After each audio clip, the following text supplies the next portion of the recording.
Everyone, thank you for being here. And today, the Masha Talk, we have a guest, the House of Hotty. Woo! Yes. and my host is Liam. Yay! all right. We're starting somewhere. So please introduce yourself and let us know what would you like to be called and your pronouns. All right, I'll start us off. My name is Todd Hotty, and my pronouns are he, they, and thank you for having me. Yay! My name is Cotton the Hotty, and he, they are my pronouns, and I'm super happy to be here. Woohoo! Yay! Nice to meet you. Nice to meet everyone. Again, thank you for being here today. And I would like to ask, you two, where are you both from and how did you meet? I guess I'll start with this one. I'm from Reno, Nevada, and we actually met because of the drag community in Reno, even though Todd is from Reno? Isn't from Reno? I don't know, Todd. No, born and raised out of Reno, Nevada. Yeah. And then I moved to San Francisco in 2007, and I've been in the city ever since.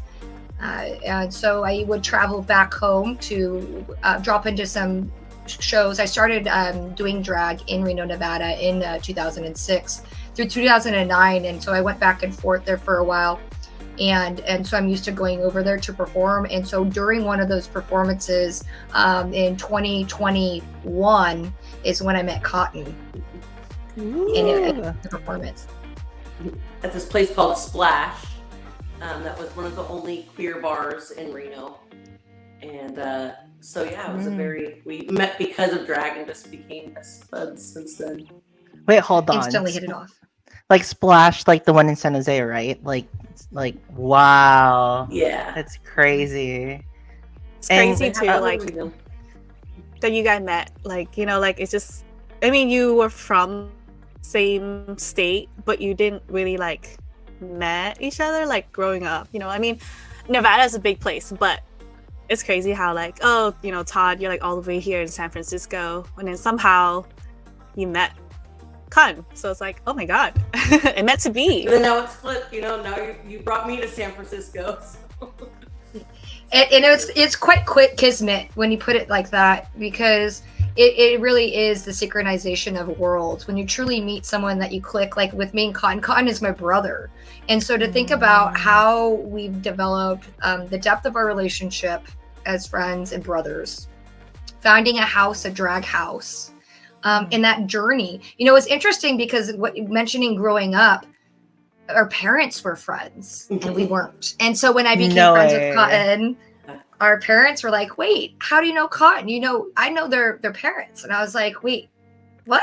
And they're like, yeah, we're friends. And so once again, that full circle and really closing the loop with the meant to be in the meeting. Yeah. The and we stars keep on are finding aligned. these confirmations that we're supposed to be doing what we're doing, with our parents meeting, with just other people that we know, different interests. We're discovering things about each other. I'm like, oh my god, I've had that interest since I was little too. How cool. So it's been really awesome. I'm just going to pause because Cotton's in full face. I'm going to start putting on a face too, so you can see the drag process while we're talking. Yes. How? So, since you you already have full transformations on right now, how long did it take you? It kind of depends on what the event is for, and what show I'm doing. This probably took me about 20 minutes, but there's sometimes where I'll spend 2 hours. Yeah, maybe a competition or something. Right. Wow. Yeah. But 20 minutes, that is. If I want to do a lot of looks or something, But there's been times where you have to go do a show, and I've been getting ready in the back of a lift before, like having all my makeup out on my lap and just putting it on because I only had the time going from one, getting off from work to go into a gig. So it depends on what's going on. A busy life, right? We're gonna go. So a back of Uber, that will do. Right. It was interesting. I think we did 4 shows in a 24-hour period, and so in those moments, you're like, that's a lot. Kind of feel like you're Superman in the telephone booth. You like kind of go in and do these quick changes, come out. Yeah. Then you're like, oh shoot, I gotta get something to eat, and you're in full face, and you're like, well, I gotta go out and drag and do the rest of the work stuff too. The best is when you forget you're in face and you start interacting with people. You're like, why are they staring at me? It's like, oh yeah, I'm in a full face. Yeah, full, and also the costumes that we wear too. That this is pretty low key. Low key, glitz and glam. I think Todd likes to be called the Bling King. Bling King. I love bling. Also, costume as well. Yeah, I mean, as far as I'm concerned, I'm just now getting into that part, like stoning stuff and creating my own. I'm not very skilled in like the sewing world. I'll go and put together my own outfits. Yes, exactly. Yes, I think Todd I am working on slowly. We go to thrift stores and grab different things and then zhuzh it up. Oh, so do you just make it from scratch, or do you just make it from on top of it, like the creation? So essentially we try to upcycle a lot. So we'll look for, unique kind of type one of a kind finds. And then if we need to, we'll transform those. We'll stone. Cotton and I are not as good at sewing yet, but we're interested in taking heavy classes. But we have friends that can help us with that, and we do hand sewing and things like that. Irons are great. We use a lot of glue, like fabric glue that's permanent, like has permanent fixation. So there's a couple of different glues out there, depending on what materials you're working with. Whether you're sewing shoes or you're sewing pants, there's some different types of glues.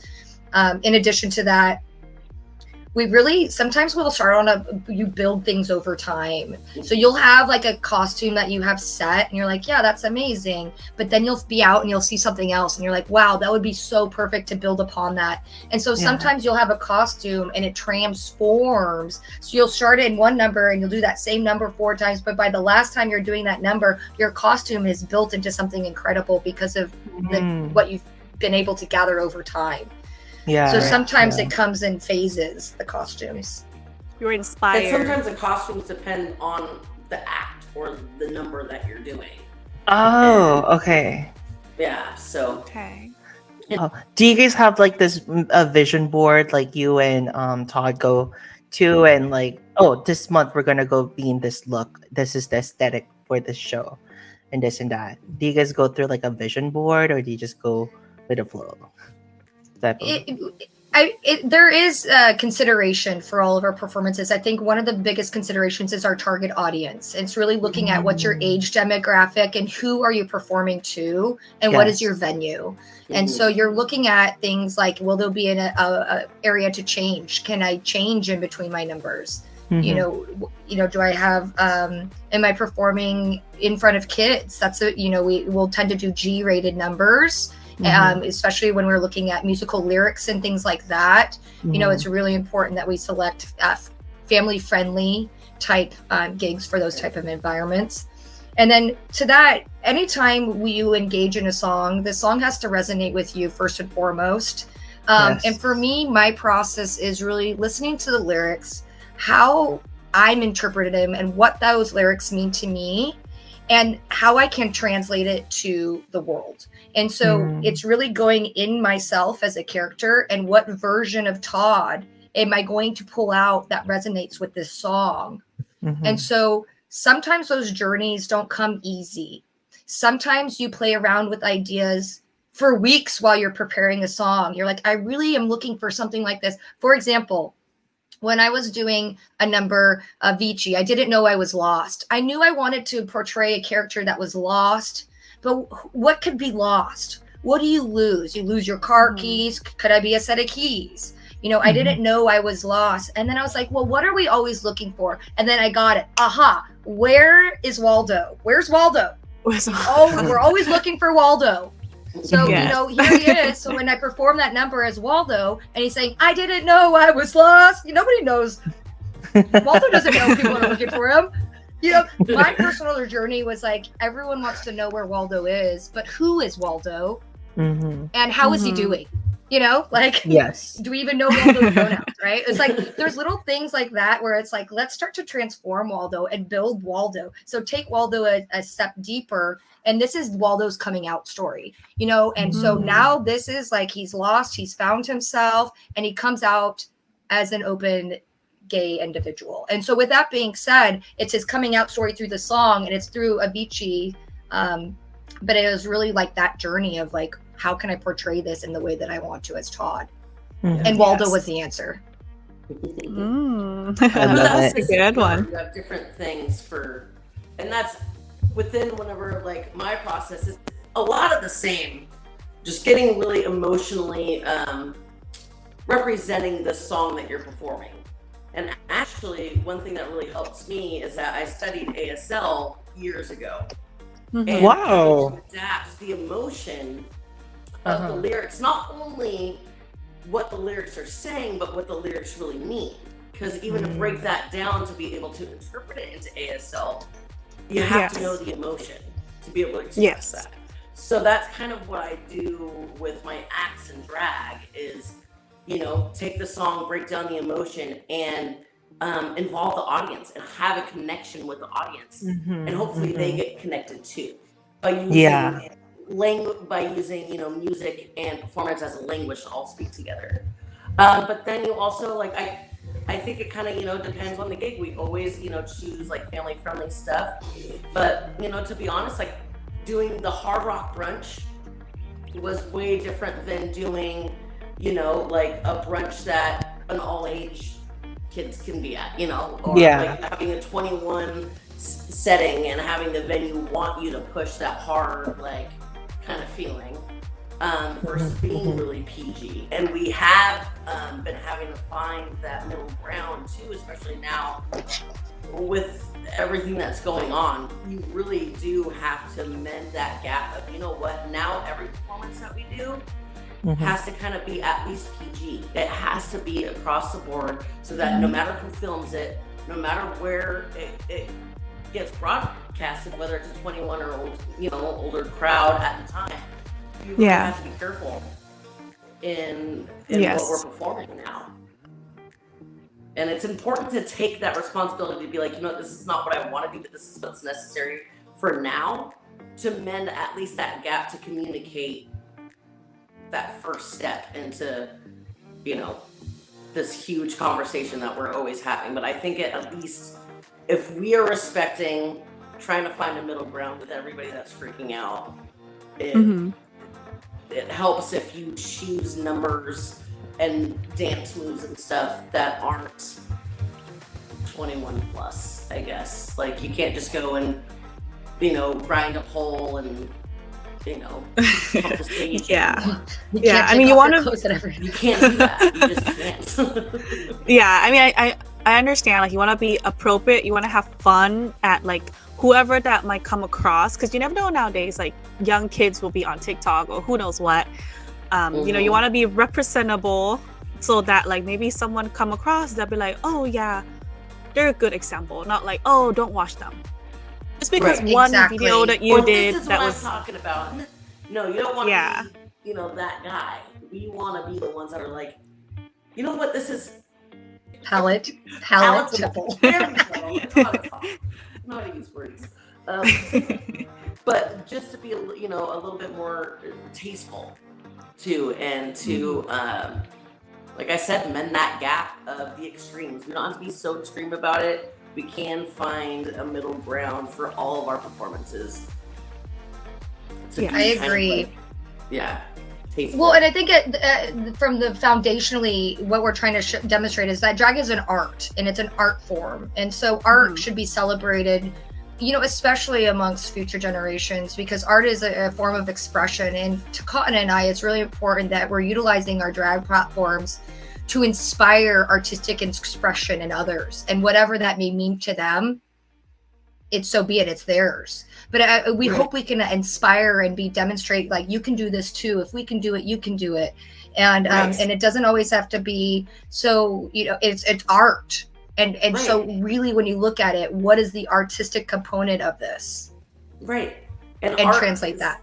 Yeah, and art is evoking an emotional response onto another. And people can, have that emotion be fear, or have it be shock, or have it be happiness, have it be joy, or different. And drag is using your self persona or persona that you've made up to evoke different emotions. But right now we need to focus on like the emotions of that people can maybe a little bit more understand.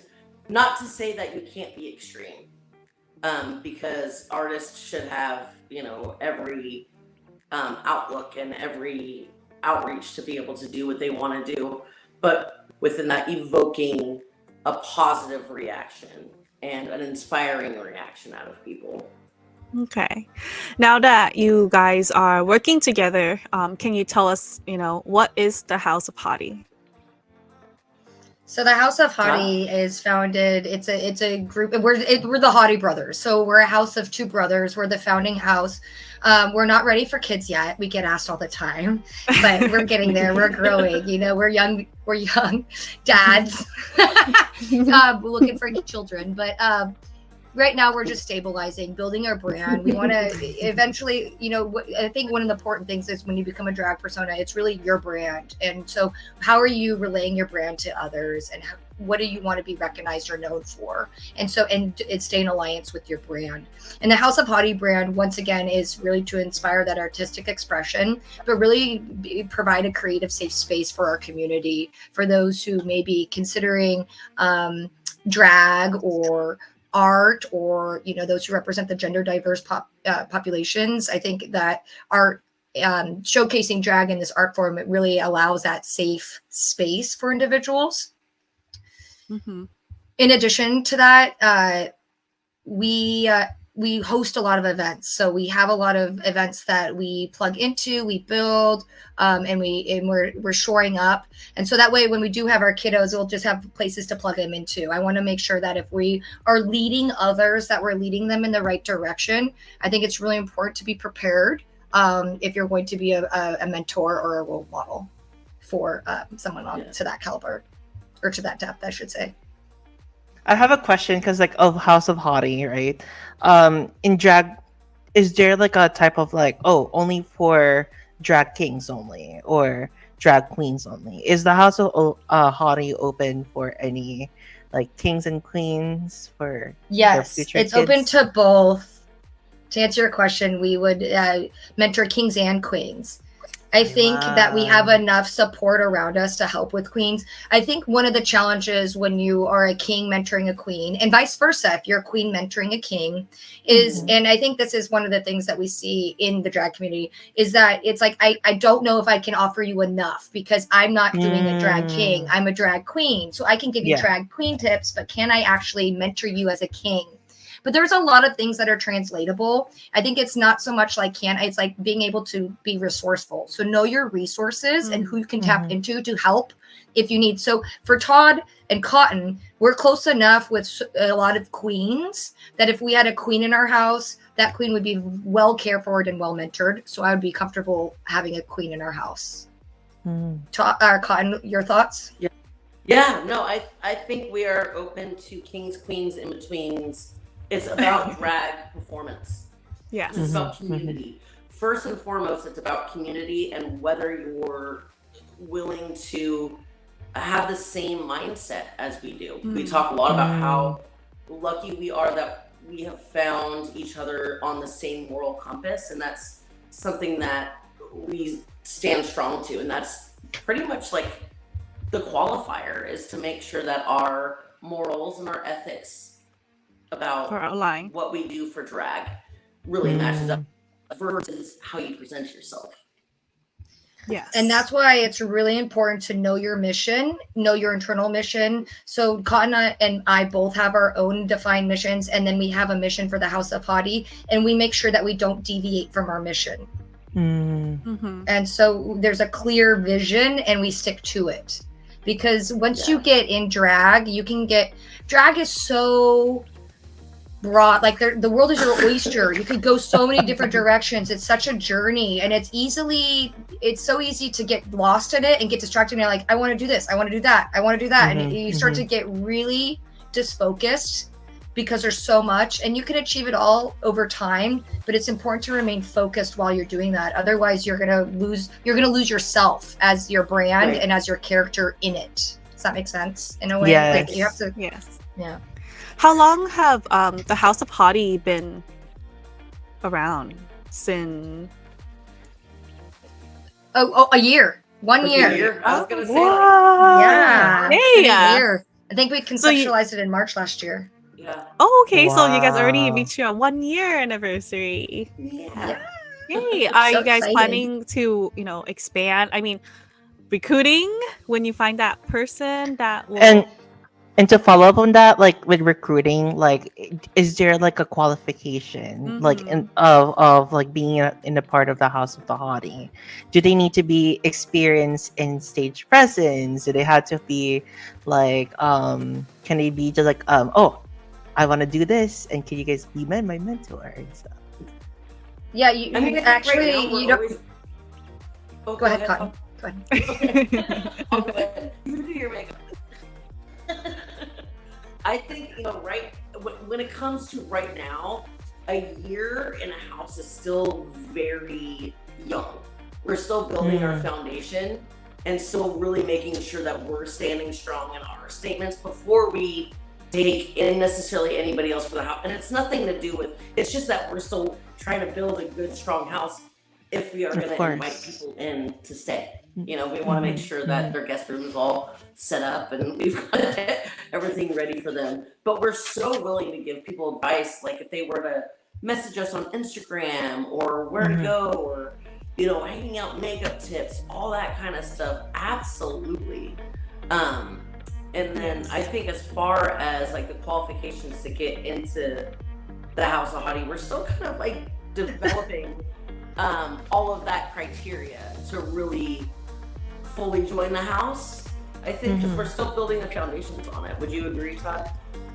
Yeah, I think there's a couple things with houses that are important to understand. Is first of all, you have to align with the house's mission. And so for us, if someone's going to join our house, they have to be aligned with our mission, because our mission is really important to us, and other people might have other missions. And then with that being said, I don't think you need experience. I think it's part of the growth process. In fact, the person could have never done drag in their entire life, and like this is their first time, and we just grow from the ground up. But I think because it is a brand, and so you have to protect your brand. And so if you bring in someone that you're not aware of, you're just like, hey, join the house, and people come in, you're giving them the power to ruin your brand. Right? And so you have to be cautious with your selection. It's just like any employer. It's like you're hiring someone to represent your organization and do the work, but you want to make sure you have a good hiring. You want to be a good employee, and you're hiring the right people. Because if you're not hiring the right people for the job, you're not going to be successful in your work, essentially. And so that's where that house selection comes in. Granted, once you're a part of the house, there's Cotton and we're human, and Ta'era is human. And so I think if you're going to be a responsible parent, you need to understand that people are going to make mistakes. And just because someone may misstep or misspeak, or, you won't use that against them in the house. You use that as growth opportunity. Hey, when you said this, it did this to our brand. Moving forward, maybe don't do this, and you start to build that relationship. So over time, you're representing it in the correct way. It's one thing if someone is being talked to and saying, hey, Liam, when you said this, it was really offensive to our brand. And you're like, yeah, I know. And then the next conversation, you say the exact same thing again. Then that becomes an issue, because you're starting to exhibit patternistic behavior. You're showing a lack of care, and you're disrespecting the brand. And so there's an element of patience when you're growing in it. Just because you may not do the right thing in a house or something shouldn't mean that you get kicked out of the house or anything like that. I think it's really important to meet people where they're at and grow with them. Yeah, give them chances and opportunity to grow. Absolutely. Exactly. Yeah. We have to be patient with each other. Yes. Do they have to go through the audition process to you guys? Like once that house become expanded one day, and do they have to go through this audition process with you guys, or the interview or anything? I think we would start to work with them closely and bring them in as like our number one. Like we'll invite you to all of our things and we'll see how you do and stuff like that. So I don't know if you necessarily have to audition or interview. You would just we would just kind of bring you into the working with us, and then if we work well together, then we start to have those talks, and I think it becomes more of a natural process. Like, hey, we're thinking about you joining the house, and then you sit down and you have the talk. This is what it means. Are you willing to commit to this? This is what we're going to need from you, because we want your bio. It's because we like to highlight you, so there's a lot of things that go into that. But outside of that, I think it's more so getting to know the individual and forming that relationship, and before you invite. And some individuals you may know, and they may want to work independently and never be a part of the house. And so you might work with them quite well, but they want to remain independent. There's others that they're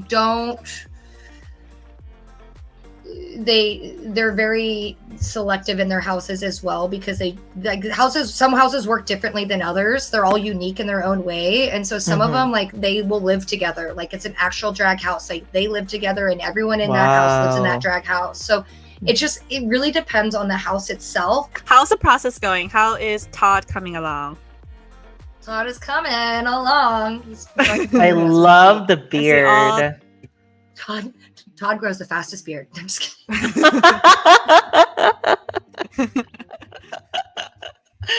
How did you both discover Todd and Cotton? And was it like really awakening moment for you both to get to that area of your life?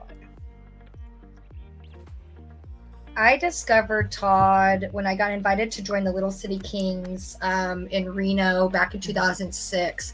I really wanted to get into Drag Kingdom, and my buddies were doing it, and they invited me. And the minute I got on stage, I fell in love. And ever since then, I really enjoyed representing Todd. So I did a lot of work with Todd back in 2006 to 2009. But Todd didn't have Todd Hotty as I was known as Todd. People call me Todd. To the fact where I was out in my work life, people call me Todd instead of my real name. And then when I got back, because I took a little sabbatical or a hiatus to work on my doctorate, and when I was done with that and I got back into drag, that's when Todd Hotty really was born, because I was like, I know I'm Todd, but what's Todd's last name? And I hadn't really thought it through that much. And then it came to me, Todd Hotty. And I think the Hottie came from like when you got your doctor. So like, oh, now it's Todd Hotty. Dr. Todd Hotty. Yeah. But some people like to butcher my name. They always are like Hottie Todd or Toddy Hotty or what. They're like Hot Todd. I'm like, you can call me whatever you want. As long as the word hot and Todd are in there, we're great. Like, I love it. How about you, Cotton? How did you discover Cotton Hotty? So I wanted to be able to do pretty much any act that I wanted. And so I actually kind of took my name off of a play of Courtney the Act, or Courtney Act from Drag Race. I kind of took my name from Courtney Act, and I want to be able to get like caught up in any act. I'm really big on like wordplay and camp and comedy and that kind of stuff. So that's how I kind of came up with the name. And my adaptation came from just kind of drawing in from different like cartoon, I guess, like male personas that I've always kind of wanted to live out, like Johnny Bravo. I kind of always loved Elvis, as you can tell by the hair. I love. So that's how I came up with Cotton. And then it just really, just even having the name of it, I can get caught in any situation. Just kind of, it just brings inspiration all the time to me, because I can just, it's not just one persona that I have to focus on, and oh, Cotton want to do that. No, Cotton does everything to get caught in any act. I love it. I really love Johnny Bravo and Elvis. Just wanted to put that out there. And, Cotton and Todd are glorified fools. Todd, Todd's birthday is April Fool's Day because he's a fool, but and Cotton is just a fool. So. But I love Todd's like beard already there. And, oh, Yeah, that's grow really Sometimes we fast. do glitter. Oh, you did glitter? Wow. Sometimes I do glitter, and so yeah. So like it was interesting. Like this weekend, I went to a couple events, and Scott Wiener was there, and we went to one event, and I was in full Todd face. He was there, and then we both left that event to go to another event, and he did a full change, and he dressed up. He got into a nicer tux. He showed up originally in jeans. And when I came at, had changed back into Sarah, like I had deep bass, so I wasn't Todd anymore. And we just looked at each other. He's like, "Wait, I just saw you," and it was just so funny how I was like, "Yeah, Todd can shave real quick too." Alrighty, so we hope you enjoyed our episode of our podcast today. Before you go, please make sure to follow us on Instagram, matchatalk_podcast. Don't forget our TikTok account. It's Matcha Talks. All right. We hope to hear from you soon. Bye. Bye.